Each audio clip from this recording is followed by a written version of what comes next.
Cheers and howdy do, buckaroos. How the heck are you? So I've got my second beer here from the Schlafly Hop Trial Smash Pack, and this is the Enigma hop. These are 4 single malt, single hop beers. They're all golden ale, 6.5%. This one is fruity. The first one I had, the Hallertau Blanc, was floral. The Enigma is marked as fruity, tropical fruit essences. Assure delectable depth from this versatile variety named for its puzzling ability to be so much more than a flavoring hop. The hop origin is Australia on this particular hop. And cheers. So it's a slightly cloudy golden ale. Using my Schlafly, that's actually Schlafly Pale Ale glass, but as long as it says Schlafly on it, right? I want to do at least one with an actual Schlafly glass. Oh yeah. So fruity, this one is, there's a box here to mark off some notes. A rock melon, crushed gooseberry, pineapple, stone fruit, red berry, citrus. You're supposed to check off what you get. I don't guess they give specific notes on the bottle. It says fruit essences, and it's an Enigma, so it could be something different every time, I suppose.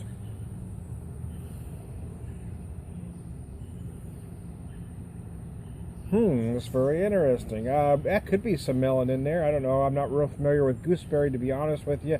I'm certainly feeling a little pineapple and stone fruit. Red berries, yeah, why not?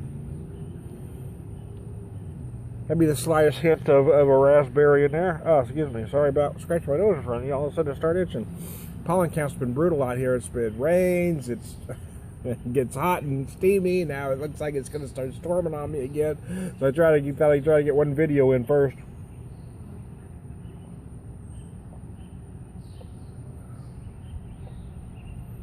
Oh wow, yeah, that's nice. I'm getting, okay, on the flavors, I'm getting a whole bunch of stone fruit. Certainly getting some of that pineapple that they mentioned. There may be some melon notes in there. And then, you know, more than just a hint of the red berries that they suggest earlier.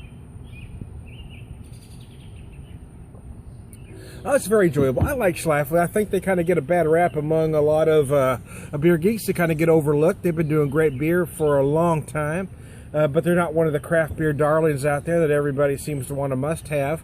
But they're doing some great stuff, and packs like this shouldn't get overlooked. I mean, this was only $16.99 for the 12-pack, where, I mean, this year's beer camp was $32, which was absolutely ridiculous. There was no way in hell I'm buying that.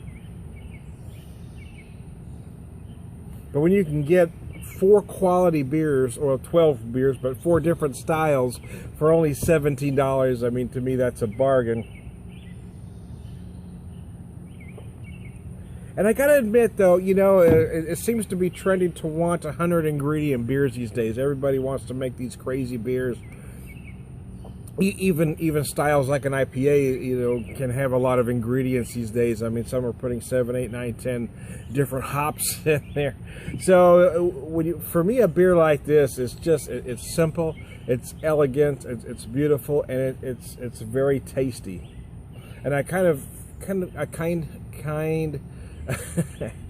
kind of like them every once in a while. Just something simple, just something drinkable. And in this way you can really showcase the hop without it being muddled.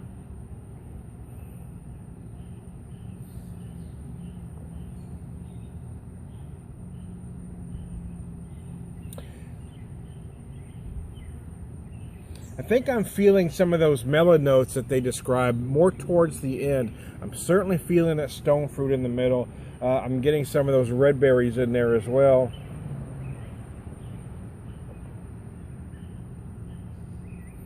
Finish is kind of a medium dry. It's just a very nice beer. It's very enjoyable, very nice.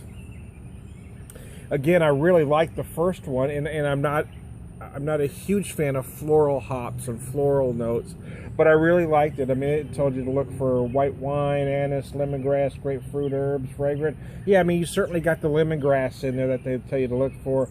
I'm not sure if I noticed anise as much. I'll have to look for that more specifically when I try another one. But there was certainly some grapefruit. Had some white wine notes. It was just a very interesting beer.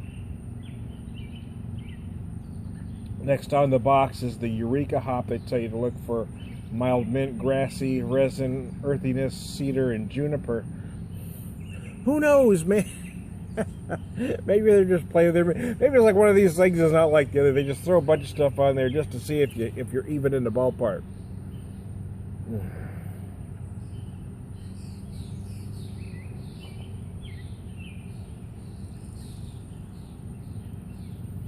I like the way it finishes so crisp and clean. I think subtlety is starting to get lost in the craft beer community. You see so many crazy beers. You know, I joke 100 ingredient beers. Everything has to be crazy over the top to get any notice. For me, I mean, I know they're not going to market these single hop beers. You know, it's kind of a showcase for each hop. But I gotta tell you, I mean, some of these I would really buy if they were in 6-packs, because sometimes just a nice, elegant, beautifully put together single malt, single hop beer just hits the spot. And so far, these two have just impressed the heck out of me. So there you go.